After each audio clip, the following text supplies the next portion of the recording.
Hello everyone, क्या हाल है sir? हम तो बढ़िया, आप कैसे हैं? हम भी बढ़िया बेटा, मस्त हैं।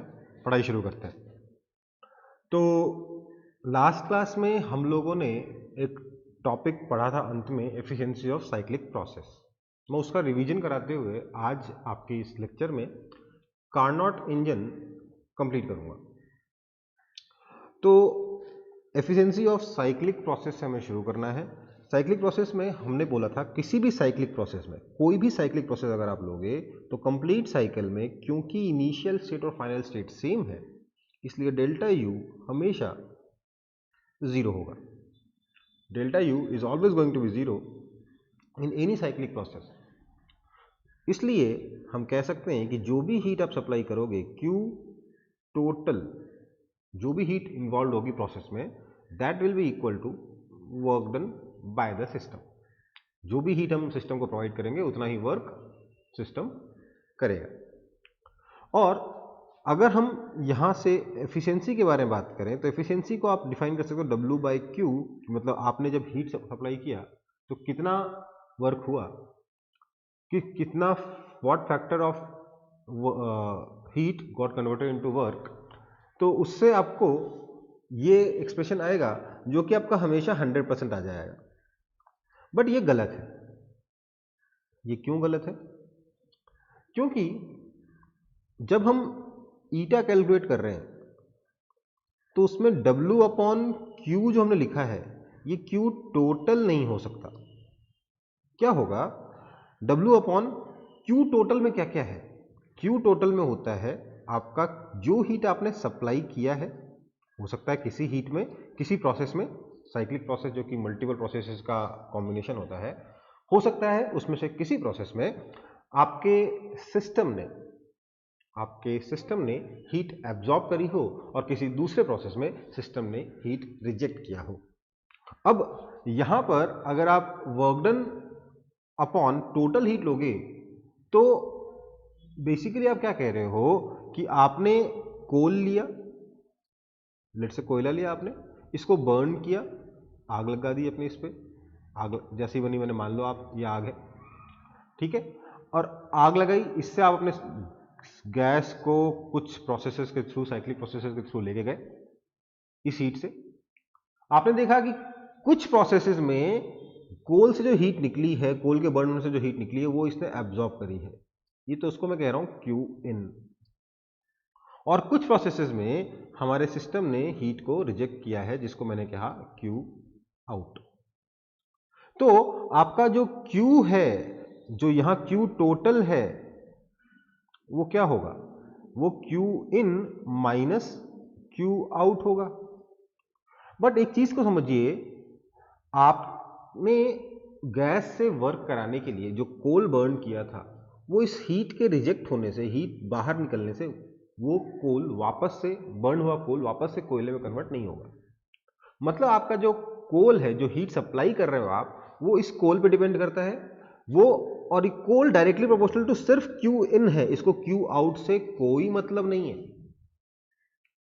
तो अगर आप ईटा एफिशिएंसी डिफाइन करना चाहते हो तो आपको वर्क अपॉन सिर्फ क्यू सप्लाइड या फिर क्यू इन लिखना चाहिए। ये आपका करेक्ट एक्सप्रेशन होगा। समझ में आई बात? तो आपका जो एफिशिएंसी है वो हमेशा इसी तरीके से निकलेगा, eta is equal to work done upon Q supplied, Q इन।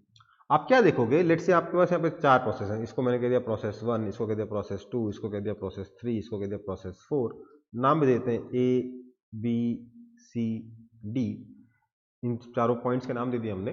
तो मैं बोल सकता हूँ ए बी जो आइसोकोरिक प्रोसेस है, बी सी आइसोबारिक प्रोसेस है, सी डी फिर से आइसोकोरिक प्रोसेस है, डी ए फिर से आइसोबारिक प्रोसेस है। बट इन सभी प्रोसेसेस में हमारा सिस्टम हीट एब्जॉर्ब नहीं करेगा।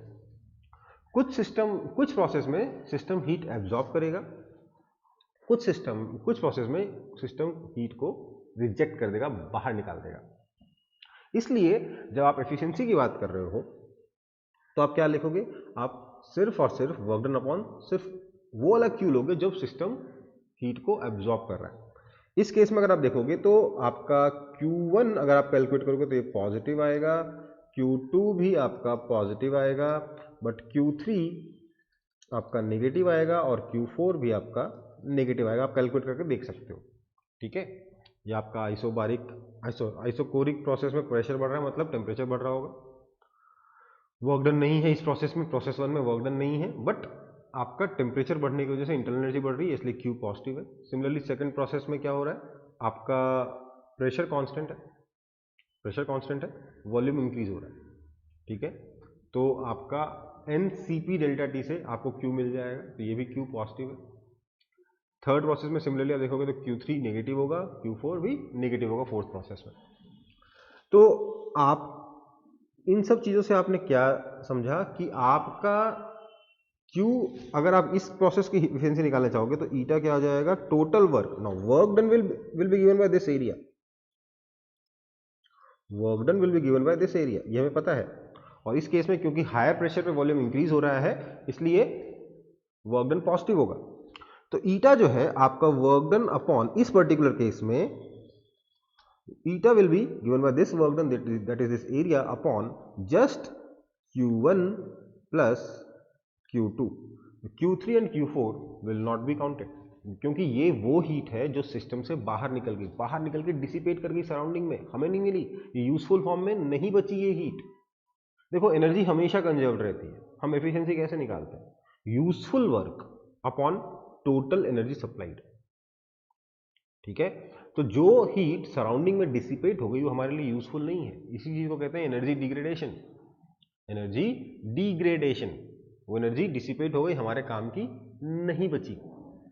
तो ईटा जो है वो simply W upon Q1 plus Q2 होगा। ये चीज आप एक बार समझ लीजिए, ये बहुत ही इंपॉर्टेंट है, ठीक है।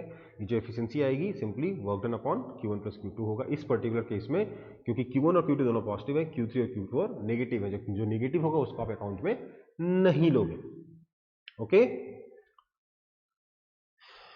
चलो, तो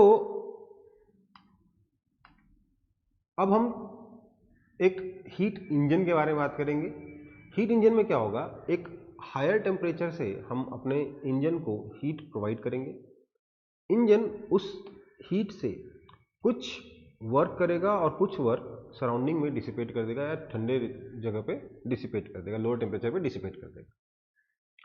ये सिस्टम होगा, जब भी हीट इंजन वर्क करेगा इसी तरीके से वर्क करता है, ये भी हम बात कर चुके हैं पहले। तो इसमें लेट्स से ये हॉट रिजर्वॉयर से जो इसने हीट एक्सेप्ट किया है वो Q1 है, यहां जो वर्क किया है ये W है, और यहां जो हीट रिजेक्ट किया है वो Q2 है, ठीक है। मैं क्लियरली कह सकता हूं कि Q1 will be equal to Q2 plus W, ठीक है। That is work done is equal to Q1 minus Q2। जो भी वर्क हो रहा है, जो भी सिस्टम वर्क कर रहा है, अब ध्यान दीजिएगा, जब मैं यहाँ वर्क के बारे में बात कर रहा हूँ या जब मैं यहाँ पे एफिशिएंसी के बारे में बात कर रहा हूँ, मैं यहाँ पे सिर्फ थर्मोडायनेमिक एफिशिएंसी के बारे में बात करूंगा। इसके अलावा फ्रिक्शन वगैरह में जो एक्स्ट्रा लॉसेज हैं वो अलग है। ये सिर्फ गैस के प्रोसेस में जो एफिशिएंसी आ रही है उसके बारे में बात कर रहे हैं हम। तो W जो है हमारा, जो वर्क डन हो रहा है यहाँ पे, वो Q1 माइनस Q2 होगा। ये सिंपल एनर्जी कंजर्वेशन है, इसमें कुछ खास बात नहीं है। हाँ, ये Q2 यूजलेस एनर्जी है, मतलब वेस्ट एनर्जी है, ये सराउंडिंग में डिसिपेट हो जाती है, हमारे किसी काम की नहीं होती, ये डिग्रेडेड एनर्जी है, ये बेकार एनर्जी है, ओके। सो ये हमारा लॉस है, इस चीज को समझना, ठीक है। अगर आप टोटल हीट सप्लाइड के बारे में, टोटल हीट Q के बारे में बात करोगे, Q टोटल के बारे में बात करोगे, तो that will simply be Q1 plus minus Q2। Minus Q2 क्यों लिख रहा हूं मैं, because this heat is taken out of the system. The heat supplied to the system will be taken as positive and heat taken out of the system will be taken as negative. So क्योंकि Q2 heat बाहर निकली थी, इसलिए Q कितना है, minus Q2 है। So total Q जो हमारे साइक्लिक प्रोसेस में जो टोटल Q आएगा वो कितना आएगा, Q1 माइनस Q2, ओके। यहां पे थोड़ा सा कन्वेंशन का ध्यान रखेंगे, ठीक है ना। ये हमने जो Q2 लिखा है ये एक्चुअली किसी प्रोसेस का Q नहीं है, उसका निगेटिव है, क्योंकि हमने Q2 माना है इतनी हीट रिजेक्ट हुई है। और हमारे जब हम इक्वेशन लिखते हैं Q is equal to delta U plus W, इसमें हम हमेशा कौन सा Q लेते हैं, जो हमने सिस्टम को प्रोवाइड करा। डेल्टा U सिस्टम का इंटरनल एनर्जी में इंक्रीज लेते हैं और W सिस्टम के द्वारा किया गया वर्क डन लेते हैं। तो ये जो Q है, क्योंकि हम बाय कन्वेंशन इस इक्वेशन में, जब भी हम ये वाली इक्वेशन यूज करेंगे तो बाय कन्वेंशन हम इस इक्वेशन में क्या करते हैं, heat supplied to the system को पोस्टुलेट लेते हैं। इसलिए यहां पर क्योंकि Q2 is heat rejected from the system, जो Q होगा इस प्रोसेस का that will be minus Q2। So इसलिए इस टोटल साइकिल का जो Q होगा that will be Q1 plus minus Q2। देखिए कोई भी हीट इंजन जो है, कोई भी इंजन अगर आप बात करें तो हमेशा साइक्लिक प्रोसेस ही फॉलो करता है, ऑलवेज। क्यों? क्योंकि उसे एक ही चीज बार बार रिपीट करनी है, इसलिए हमेशा ही साइक्लिक प्रोसेस फॉलो होगा किसी भी हीट इंजन में। अब क्योंकि साइक्लिक प्रोसेस ही फॉलो हो रहा है, इसलिए हम साइक्लिक प्रोसेस की ही एफिशिएंसी लेकर हमारे हीट इंजन की एफिशिएंसी को कैलकुलेट करेंगे। ध्यान रखिएगा बेटा, ये जो एफिशिएंसी आएगी ये सिर्फ थर्मोडायनेमिक एफिशिएंसी है, इसके अलावा एक्स्ट्रा लॉसेस भी होंगे to friction and everything else like vibration and etcetera. Okay, so अब of all the cyclic process there is one cyclic process that is most efficient and that cyclic process is known as Carnot cycle। Carnot cycle में क्या है, ये आपका Carnot cycle है। देखिए ये point A है, ये B है, ये C है, ये D है लेट्स से। तो A से B में आपका टेम्परेचर कांस्टेंट है, आपका डेल्टा T 0 है, इसलिए आप बोल सकते हो यहां पर डेल्टा U आपका 0 है। B से C आपका आइसो नहीं, देखिए A टू B आइसोथर्मल है, B टू C एडियाबैटिक है, तो यहां पर आपका डेल्टा Q 0 है। C से D में क्या हो रहा है, तो C से D में फिर से आइसोथर्मल प्रोसेस है, यहां पर फिर से डेल्टा T 0 है और डेल्टा U भी इसलिए 0 ही होगा। D से A फिर से एडियाबैटिक प्रोसेस है, यहां पर डेल्टा Q 0 है। तो बेसिकली क्या हो रहा है, आपका आइसोथर्मल एक्सपेंशन हुआ A से B में, A से B में आइसोथर्मल एक्सपेंशन हुआ, B से C में आपका एडियाबैटिक एक्सपेंशन हुआ।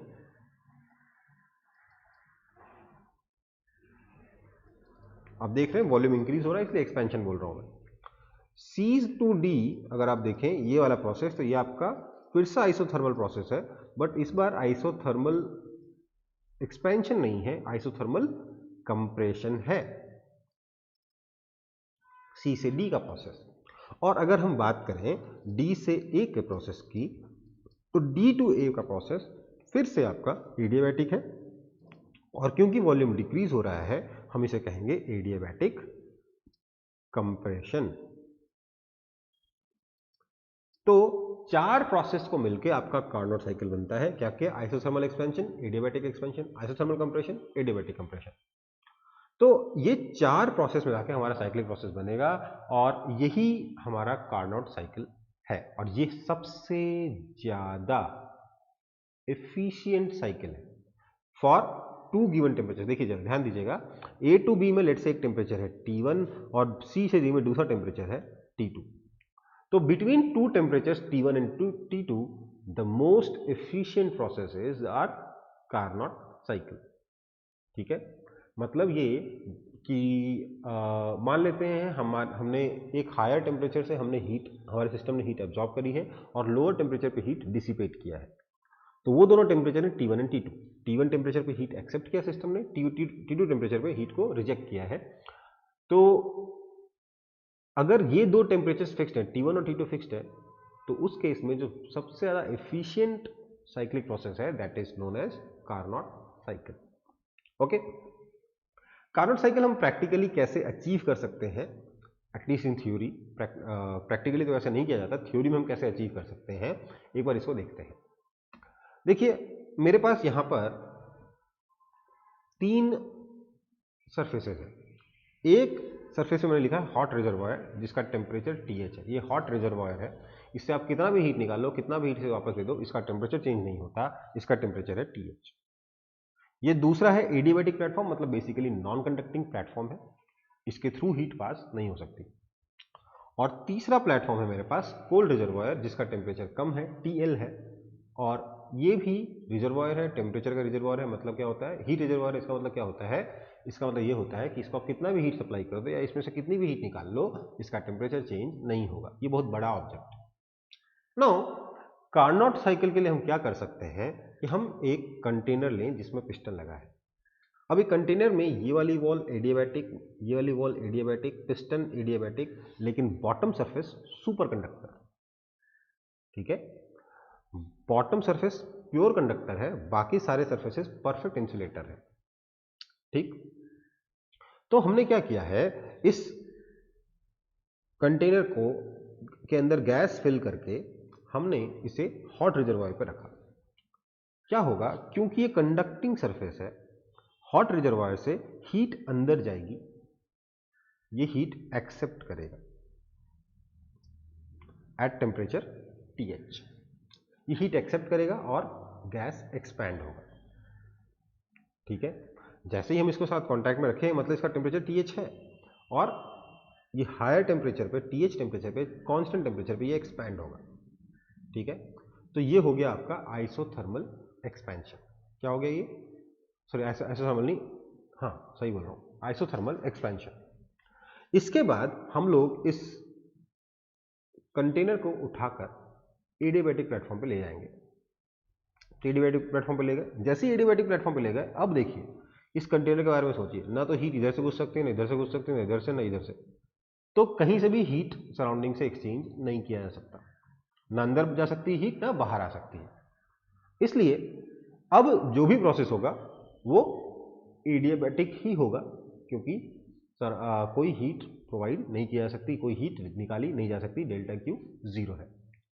हमने क्या किया, इसमें यहां पर एडियाबैटिक एक्सपेंशन करवाया कुछ इस तरीके से, यहां एडियाबैटिक एक्सपेंशन हो गया। इसके बाद हम इसको ले गए कोल्ड रिजर्वायर पर। देखिए जरा ध्यान दीजिएगा, जो हमने एडियाबैटिक एक्सपेंशन किया, ध्यान दीजिए, एडियाबैटिक एक्सपेंशन के पहले गैस का टेम्परेचर TH था, एडियाबैटिक एक्सपेंशन के बाद हम लोग कब तक इसको एक्सपेंशन कराते गए, जब तक इसका टेम्परेचर TL ना हो जाए। ध्यान रखिएगा, एडियाबैटिक प्रोसेस में एक्सपेंशन कॉजेस कूलिंग, अगर आप हीट सप्लाई नहीं कर रहे हो, सिर्फ गैस एक्सपेंड हो रही है, तो हमेशा ही वो गैस ठंडी हो जाती है। तो ये गैस ठंडी हो गई, इसका टेम्परेचर TH से घटके TL हो गया, टेम्परेचर TH से घटके TL हो गया, तो ये हो गया TL टेम्परेचर पे चला जाएगा, ये कुछ ऐसे। अब हम इस कंटेनर को हमने TL टेम्परेचर के रिजर्वायर पे रख दिया। क्या हुआ, ये दो प्रोसेस कर चुका है गैस। क्या क्या, ये पहले किया था आइसोथर्मल एक्सपेंशन, आइसोथर्मल एक्सपेंशन हो चुका था। फिर आपका एडियाबैटिक एक्सपेंशन के बाद हम लोग उधर ले गए एडियाबैटिक एक्सपेंशन।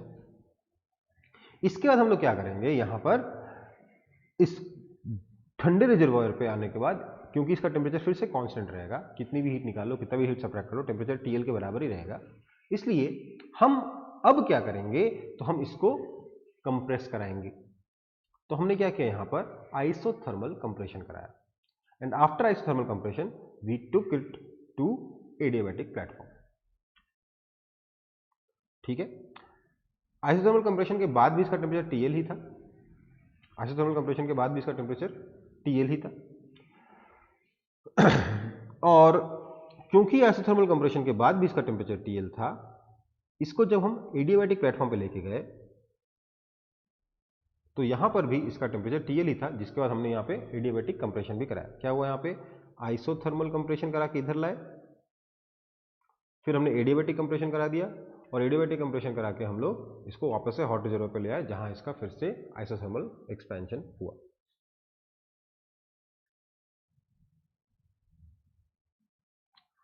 और इस तरीके से हमारा साइकिल रिपीट होता जाएगा। क्या क्या हुआ, आइसोथर्मल एक्सपेंशन करा के इधर, आइसोथर्मल एक्सपेंशन करा के इधर, एडियाबैटिक एक्सपेंशन करा के इधर, आइसोथर्मल कंप्रेशन करा के इधर, एडियाबैटिक कंप्रेशन करा के इधर, ठीक है। इस तरीके से हम अपने कार्नोट साइकिल को अचीव कर सकते हैं, ठीक। But the thing is, what is the efficiency and how to calculate it. Okay, so देखो ये वाली जो स्लाइड है इसको कॉपी करने की जरूरत नहीं है, ये सिर्फ आपको समझाने के लिए था। अब कैसे हम इसकी एफिशिएंसी को कैलकुलेट करें, ठीक है, तो इसके लिए हम लोग ये जो हमारे पास साइक्लिक प्रोसेस है आपका कार्नोट साइकिल, इस कार्नोट साइकिल के चारों पॉइंट्स को मार्क करके उनका हम उन सभी को प्रेशर और वॉल्यूम असाइन कर देते हैं। तो लेट्स से इस पॉइंट का प्रेशर है P1, V1, इसका प्रेशर है P2, V2, इसका प्रेशर वॉल्यूम है P3, V3, यहाँ पे प्रेशर और वॉल्यूम है P4, V4। तो इस तरीके से हमारे पास चारों पॉइंट्स के प्रेशर और वॉल्यूम है। प्रोसेस का नाम मैं 1 2 3 4 से ही कर दे रहा हूं, 1 2 3 4। हम ऑलरेडी जानते हैं ये 1 आइसोथर्मल एक्सपेंशन है, इसलिए यहां पर डेल्टा U 0 है। यहां पर एडियाबैटिक एक्सपेंशन है, इसलिए यहां पर Q2 बोलता हूं इसको, Q2 0 है। यहां पर Q3 आपका, अच्छा यहां पर डेल्टा U फिर से 0 हुआ, इसलिए Q3 आपका नेगेटिव हुआ। यहां पर आपका Q1 पॉजिटिव था और यहां पे आपका Q4 0 है। मैं क्यों Q1 और Q's की वैल्यू लिख रहा हूं कि कौन पॉजिटिव है कौन नेगेटिव है, बिकॉज अगर मैं इस प्रोसेस की एफिशिएंसी निकालना चाहता हूं तो मेरे पास सीधा सा कॉन्सेप्ट है, eta is equal to total work done upon just Q1। क्यों? क्योंकि Q2 और Q4 तो 0 ही है और Q3 नेगेटिव है, सिर्फ पॉजिटिव Q लेना है। Okay, eta is total work in this cyclic process upon Q1। Now Q is equal to total Q कितना होता है, वो होता है डेल्टा U प्लस W होता है।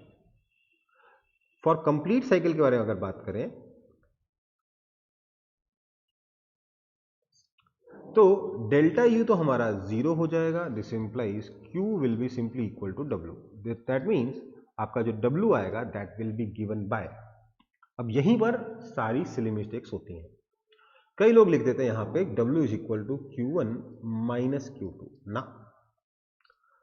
W is Q, so this has to be equal to, अच्छा ऐसे काटूंगा तो आपको कोई फायदा नहीं होगा क्योंकि आप लोगों को भी ये कटा हुआ कैंसिल कॉपी करना है।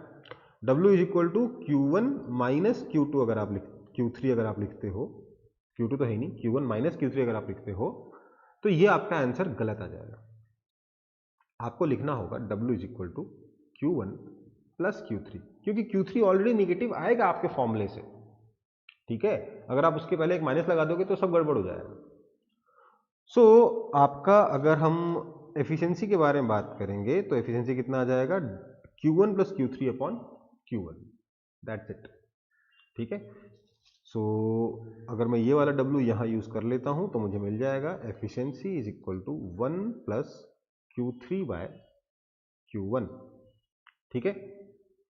अब एक चीज ध्यान दीजिएगा हमेशा कि इससे पहले मैं कैलकुलेशन करूं आपको ये बताना, ध्यान तो क्या देना है, ध्यान देने वाली बात तो हो गई है। मेरे कहने का मतलब है एक चीज और बता देता हूं, before going into any other calculation आपको एक इंपॉर्टेंट चीज बता देता हूं कि आपको इसका फॉर्मूला याद होना चाहिए। क्या है फॉर्मूला? ईटा जो आता है that is equal to 1 minus T low by T high होता है।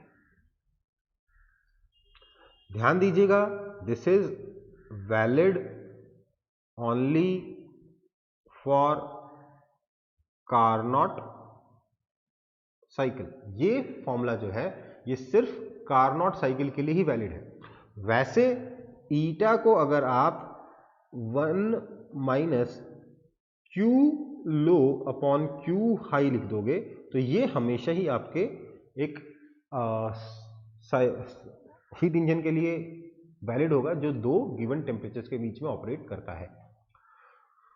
So eta is equal to 1 minus Q low by Q high. This formula is always going to be valid. This is valid only for Carnot cycle. अगर question के solution में question को solve करके आपने देखा कि इससे अलग आंसर आ रहा है, इससे अलग आंसर आ रहा है, then always go with this answer. और ऐसा क्वेश्चन आपका जेईई मेन पूछ चुका है कुछ साल पहले, ठीक है। तो अगर इन दोनों में कॉन्ट्राडिक्शन आया तो हमेशा ही इससे, ठीक, ये सिर्फ और सिर्फ कार्नोट साइकिल के लिए ही वैलिड है, इतना ध्यान रखेंगे। Okay, so back to our problem. मेरे को eta is equal to 1 plus क्यू3 बाई क्यू1 कैलकुलेट करना है, एंड मेरे को पता है कि I want to achieve this T L by T high. अगर आप देखेंगे तो यहाँ पर टेम्परेचर टी हाई है, यहाँ का टेम्परेचर टी एल है, यहाँ पर ज़्यादा टेम्परेचर, यहाँ पे कम टेम्परेचर है। So basically I need to prove that क्यू3 by Q one is minus T L by T H. Although I don't need to prove it, I need to derive this formula, but अगर मुझे formula मालूम है तो मुझे मालूम होना चाहिए कि मेरे को ये एक्सप्रेशन इसके बराबर प्रूव करना, ठीक है। Otherwise, I just need to calculate the value of this Q3 and by Q1 in terms of TH and TL. Okay. Now, इसके लिए हम क्या बोलेंगे? हम बोलेंगे आपका Q1 है कितना? तो सर Q1 में डेल्टा U तो 0 था, क्योंकि ये आइसोथर्मल प्रोसेस है। इसलिए आप Q1 को सीधे सीधे लिख सकते हो sir NRTH ln V2 by V1. Q is W, W for isothermal processes, nRT ln V2 by V1. Okay, similarly आप Q3 लिख सकते हो सर nRT लो, देखिए इसके बारे में बात कर रहे हैं। Q3 will be equal to W3, that is nRT low into ln V final by V initial V4 by V1. Okay, now मैं यहाँ पे देखूँ अगर, तो मेरे को वॉल्यूम्स नहीं, वॉल्यूम्स को मैं आंसर में अपना वॉल्यूम्स नहीं चाहता, तो मैं इनके बीच में कुछ रिलेशन चाहता हूँ। So I need to find some relation in between these volumes. अगर वो मैंने कैलकुलेट कर लिया तो शायद मेरी एफिशिएंसी निकल जाएगी। तो यहाँ पर मैंने बोला एक काम करते हैं, ये 4 प्रोसेस है, इन चारों प्रोसेस के बारे में हमने अभी तक सबसे बेसिक इक्वेशन नहीं लिखी, that is their process equation हमने लिखा ही नहीं। तो मैं इन चारों प्रोसेस की प्रोसेस इक्वेशन लिखता हूं। पहले मैं बात करता हूं प्रोसेस 1 की, P1 V1 से P2 V2 गए, और आइसोथर्मल प्रोसेस है इसलिए P1 V1 is equal to P2 V2, this is equation. इसको मैंने बोल दिया इक्वेशन 1, हालांकि 1 नहीं बोलूंगा, यहाँ पे 1 और 2 है, इसको A बोल देते हैं। यहाँ पर अगर बात करें इस प्रोसेस के बारे में, तो ये आपका एडियाबैटिक प्रोसेस है। तो यहाँ पर मैं क्या लिख सकता हूँ, P2 V2 to power gamma is equal to P3 V3 to power gamma, this is equation B. Third process फिर से आइसोथर्मल प्रोसेस है, P3 V3 is equal to P4 V4, and lastly the fourth equation is again going to be adiabatic equation. So P4 V4 to power gamma is equal to P1 V1 to power gamma. इसको अब मेरे को देखिए यहाँ पे क्या झमेला हो गया, मेरे पास 4 इक्वेशंस हैं और मैं प्रेशर की टर्म्स नहीं चाहता, मैं चाहता हूँ प्रेशर पूरी तरीके से एलिमिनेट हो जाए, और 4 प्रेशर है। तो अगर डायरेक्टली अगर नॉर्मल इक्वेशंस होती तो 4 इक्वेशंस में से आप कभी भी प्रेशर को 4 वेरिएबल्स को एलिमिनेट नहीं कर पाते। 4 इक्वेशंस का यूज करके आप 3 वेरिएबल्स को एलिमिनेट कर सकते हो, यहाँ 4 एलिमिनेट करना है, सारे प्रेशर एलिमिनेट करना है। जनरली नहीं हो सकता, बट यहाँ पे स्पेशल टाइप की इक्वेशन है इसलिए हो जाएगा। देखिए जरा यहाँ पे P1 P2 P3 P4 P2 P3 P4 and P1, I just need to multiply all these 4 equations. यहाँ चारों प्रेशर मल्टीप्लाई हो जाएंगे, यहाँ पे भी चारों प्रेशर मल्टीप्लाई हो जाएंगे, आपस में कैंसिल हो जाएंगे। So if we multiply all these 4 equation A B C D, we will have all the pressures cancelled out, even volumes will cancel out except for इधर V2 है, इधर V2 to power gamma है, इधर V3 है, इधर V3 to power gamma है, इधर V4 है, इधर V4 to power gamma है, इधर V1 है, इधर V1 to power gamma है, इधर V1 है। सो वॉल्यूम में भी सबकी पावर 1 तो कैंसिल हो जाएगी, बचेगा क्या, power gamma minus 1। So I will have V2 to power gamma minus 1, V4 to power gamma minus 1। Please आप लोग खुद से ट्राई करेंगे, थोड़ा सा 2-3 स्टेप्स लगेंगे और आप इसके ऊपर यहाँ तक पहुँच जाएंगे। Is equal to V3 to power gamma minus 1, V1 to power gamma minus 1। आप आसानी से यहाँ तक पहुँच जाएंगे, मल्टीप्लाई करके देख लीजिएगा, आप आराम से यहाँ पहुँच जाएंगे। क्योंकि सब जगह पावर गामा माइनस वन ही है, मैं ऑब्वियसली लिख सकता हूँ इसका मतलब कि V2 V4 is equal to V3 V1। That means कि V4 बाय V1 नहीं बेटा, यहाँ पे V3 है, V4 by V3 is equal to V1 by V2। मैंने यहाँ पे जो Q3 लिखा था इसमें NRTL ln V final minus V initial लिखना था, V फाइनल V4 था, V इनिशियल V3 था, मैंने गलती से V1 लिख दिया। तो ये हमारे एक्सप्रेशन बन गया V4 by V3 is equal to V1 by V2। अब ये दोनों देख के मुझे लग रहा है V4 by V3 simply V1 by V2 है, दैट मीन्स इसका लॉग इसका नेगेटिव होगा। So let's substitute it here.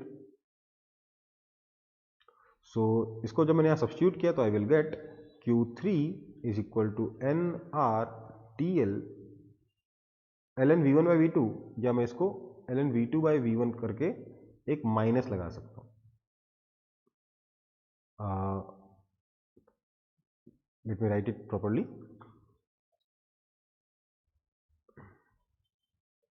Okay, so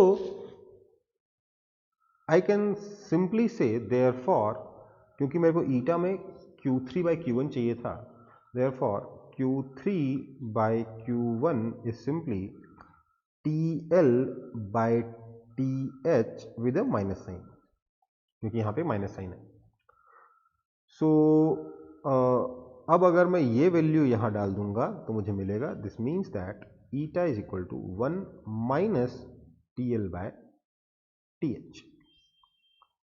ये आपका फॉर्मूला डिराइव हो गया, ठीक है। This is how we derive the efficiency of Carnot engine.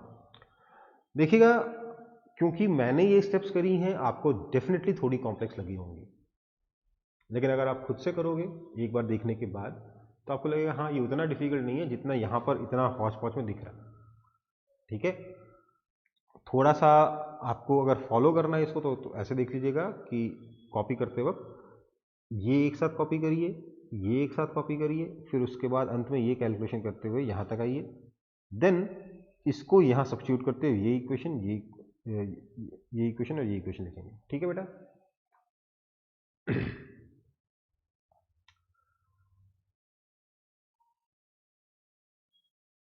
सबको समझ में तो आ ही गया होगा, आई होप।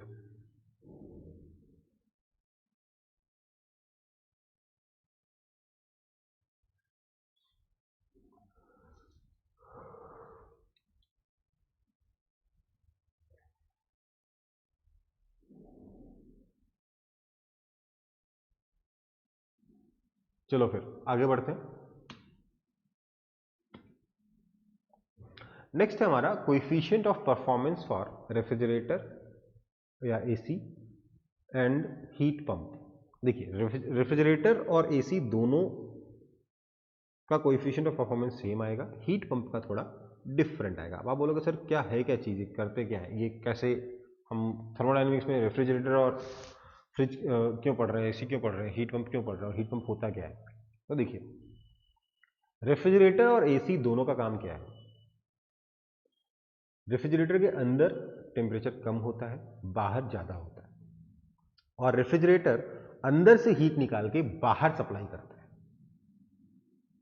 रेफ्रिजरेटर अपने अंदर से हीट निकालता है, बाहर सप्लाई करता है, ठीक है। एसी भी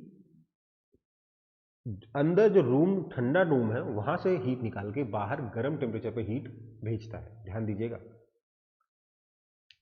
रेफ्रिजरेटर और एसी का पर्पस है हीट को ठंडे रूम से निकालना, बाद में ऑब्वियसली बाहर गर्म रूम में चला जाएगा, अलग बात है, बट उसे अंदर ठंडी जगह से हीट को निकालना, ये रेफ्रिजरेटर और एसी का पर्पस है। हीट पंप का पर्पस इसका जस्ट उल्टा है। इसका पर्पस है गर्म चीज को और गर्म करना। रेफ्रिजरेटर और एसी का क्या पर्पस था, ठंडी चीज को और ठंडा करना। हीट पंप का पर्पस है गर्म चीज को और गर्म करना, ठीक है। दोनों ही अल्टीमेटली एक ही काम कर रहे हैं कि ठंडी जगह से हीट निकालते हैं, कुछ मेहनत करके उस हीट को गर्म जगह पे पहुंचा देते हैं, ठीक है। सो इसको मैंने कह दिया Q लो, इसको कह दिया Q हाई, और ये हो गया W। नेचुरल सी बात है, आपका जो Q हाई होगा that will be equal to W plus Q low. ठीक है, Q हाई विल बी, यहाँ जो हीट हायर टेम्परेचर पे जा रही है वो कौन सी जाएगी, जो ठंडे से हीट निकाली प्लस जो वर्क किया वो दोनों ही हायर टेम्परेचर पे चली गई। ठीक है, तो अगर हम रेफ्रिजरेटर या एसी के बारे में बात करें, ध्यान दीजिएगा ये वर्क कैसे कर रहे हैं हम लोग, इलेक्ट्रिसिटी का यूज करते हैं। इलेक्ट्रिसिटी का यूज करके फ्रिज या एसी या हीट पंप वर्क करता है ताकि वो लोअर टेम्परेचर से हीट निकाल के हायर टेम्परेचर पे भेज पाए। अगर हम रेफ्रिजरेटर और एसी के बारे में बात करें तो इसका जो कोएफिशिएंट ऑफ परफॉर्मेंस होगा वो कितना होगा। रेफ्रिजरेटर और एसी का कोएफिशिएंट ऑफ परफॉर्मेंस कैसे मेजर किया जाएगा, ध्यान दें। पर्पस क्या था, पर्पस था ठंडी जगह से हीट निकालना, पर्पस था क्यूएल अचीव करना। तो क्यूएल अचीव किया क्या करके, वर्क करके। ये हो गया आपका coefficient of performance for refrigerator और एसी। ठीक है, वहीं अगर मैं हीट पंप के बारे में बात करूं तो हीट पंप में क्या होगा, हीट पंप में आप कोएफिशिएंट ऑफ परफॉर्मेंस, देखिए नाम नहीं बदलते हैं हम लोग, सिर्फ फॉर्मूला बदल देते हैं। कोएफिशिएंट ऑफ परफॉर्मेंस आप कैसे डिफाइन करते हो, आपका यहां पर्पस था QH अचीव करना, तो it will be simply QH by W। Okay, और आप क्लियरली देख सकते हो ये सिंपली 1 बाय ईटा है। तो coefficient of performance of heat pump is simply 1 by eta.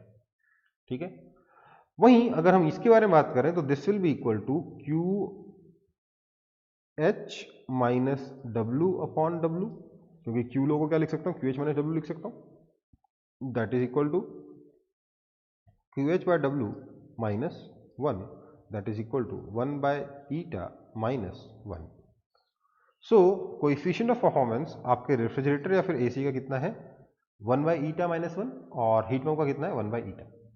Okay, ये कंफ्यूजन की वजह से कई स्टूडेंट्स परेशान रहते हैं कि सर कोएफिशिएंट ऑफ परफॉर्मेंस आखिर सर होता क्या है। कभी तो सर फॉर्मूले में 1 बाई ईटा माइनस 1 कर देता है, कभी 1 बाई ईटा कर देता है, कभी QL बाई W कर देता है, कभी QH बाई W करता है। देखो बेटा, पॉइंट ये है कि कोएफिशिएंट ऑफ परफॉर्मेंस किसका, रेफ्रिजरेटर और एसी का या हीट पंप का, ये मेन डिफरेंशिएटिंग फैक्टर होगा दोनों के बीच में। ठीक है, आपको कॉन्सेप्ट पता होना चाहिए कि भैया जो अचीव करना चाहते हो डिवाइड बाय जो मेहनत करनी पड़ेगी, that is your coefficient of performance. ठीक है, नेक्स्ट अब हम लोग आएंगे limitations of first law of thermodynamics. First law of thermodynamics के कुछ हालांकि यूज काफी सारे हैं बट कुछ लिमिटेशंस भी हैं। फर्स्ट लॉ ऑफ थर्मोडायनेमिक्स कहता है कि एनर्जी कंजर्व रहती है, जो भी हीट सप्लाई करते हो उससे गैस या तो वर्क करेगी या अपनी इंटरनल एनर्जी इंक्रीज कर लेगी। Total work plus internal energy में change will be equal to heat supplied. बहुत अच्छी बात है, पर इसकी कुछ लिमिटेशंस हैं। क्या लिमिटेशंस हैं कि भैया ये हमें नहीं बताता कि हीट किस तरफ से किस तरफ जाएगी, मतलब हायर टेम्परेचर से लोअर टेम्परेचर की तरफ हीट जाएगी कि लोअर टेम्परेचर से हायर टेम्परेचर की तरफ हीट जाएगी, ये हमें नहीं बताता। It does not tell us about conditions under which heat energy is converted into work. किस कंडीशन के अंतर्गत क्या करना पड़ेगा जिससे हीट वर्क में कन्वर्ट होगा, कैसे करेंगे तो हीट वर्क में कन्वर्ट होगा, ये हमें नहीं बताता। Also it does not tells us whether a process is possible और नॉट। हम ये बस बोल देता है कि भैया अगर ये प्रोसेस हुआ, इतना हीट सप्लाई की, इतना वर्क किया तो इतना इंटरनल एनर्जी में चेंज होगा। ये बताता ही नहीं कि ये पॉसिबल भी है कि नहीं इसको अचीव करना। ठीक है, तो ये कुछ लिमिटेशंस हैं और बहुत जबरदस्त लिमिटेशंस हैं। इसीलिए हमें इसके बाद सेकंड लॉ ऑफ थर्मोडायनामिक्स पढ़ने की जरूरत पड़ी। ऑल्दो मैंने आप लोगों को जो हीट इंजन की एफिशिएंसी वगैरह के बारे में जो आपसे बात करी है, जो भी आपसे कोएफिशिएंट ऑफ परफॉर्मेंस के बारे में बात करी है, वो सब देखा जाए तो सेकंड लॉ ऑफ थर्मोडायनामिक्स से ही रिलेटेड है। बट फिर भी हमारे पास सेकंड लॉ ऑफ थर्मोडायनामिक्स हमसे कुछ और भी बातें करता है। इनफैक्ट इसी का यूज करके हम लोग एंट्रोपी वगैरह के बारे में बात करते हैं। तो एक बार सेकंड लॉ ऑफ थर्मोडायनामिक्स देख लेते हैं।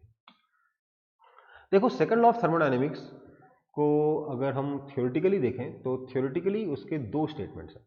एक है केल्विन प्लैंक स्टेटमेंट। केल्विन और प्लैंक ने मिलकर दिया था। ये क्या बोला था इसने कि there is no process that is possible whose sole result is the absorption of heat from reservoir and complete conversion of heat into work. मतलब ये कहना चाहता है कि भैया जो भी हीट आप एब्जॉर्ब करोगे, जो भी हीट आप सिस्टम को सप्लाई करोगे, वो कंप्लीट हीट कभी भी वर्क में कन्वर्ट नहीं हो सकती। मतलब कहना चाहता है कि work can be 100% converted into heat, but heat can't be converted into work with 100% efficiency. कुछ ना कुछ हीट का लॉस होगा ही होगा। नेक्स्ट है Clausius statement. Now what is Clausius statement? It says that no process is possible whose sole result is transfer of heat from colder object to a hotter object. मतलब बिना मेहनत किए आप ठंडी जगह से गर्म जगह पर हीट को नहीं भेज सकते। ठीक है, ये दो आपके स्टेटमेंट हो गए। इसका यूज करके, इसके मैथमेटिकल फॉर्म्स का यूज करके काफी कुछ नई नई चीजें बनती है। इसमें एंट्रोपी के बारे में भी बात होती है हल्की फुल्की। फिजिक्स में एंट्रोपी एज सच डिटेल में तो सिलेबस में नहीं है, पर डिफरेंट एग्जाम्स में क्वेश्चंस आ चुके हैं। मैं एंट्रोपी के बारे में आपसे ज़्यादा बात नहीं करूंगा एक्सेप्ट फॉर 1 और 2 थिंग्स कि उसका फॉर्मूला क्या होता है। तो आपका फॉर्मूला होता है delta S is equal to Q reversible upon T. मैं इस बारे में ज़्यादा बात नहीं करना चाहता। ठीक है, और ये एक आपका स्टेट फंक्शन है। ये कैसा फंक्शन है? State function. ध्यान दीजिएगा, एक और बात है कि डेल्टा एस एक आप कैलकुलेट कर सकते हो, एस को कभी भी एग्जैक्टली कैलकुलेट नहीं कर सकते। एक और चीज, सिर्फ थ्योरी की बात कर रहा हूं कि एंट्रोपी हमेशा यूनिवर्स की बढ़ती है। अगर एक सिस्टम की एंट्रोपी डिक्रीज हुई है तो मतलब कहीं और एंट्रोपी इंक्रीज हुई होगी। एंट्रोपी हमेशा ही यूनिवर्स की इंक्रीज ही होती है, कभी डिक्रीज नहीं हो सकती। ठीक है। डेल्टा एस एक स्टेट फंक्शन है, इसलिए एक साइक्लिक प्रोसेस में डेल्टा एस हमेशा 0 होगा। ठीक, हमारे सिस्टम का।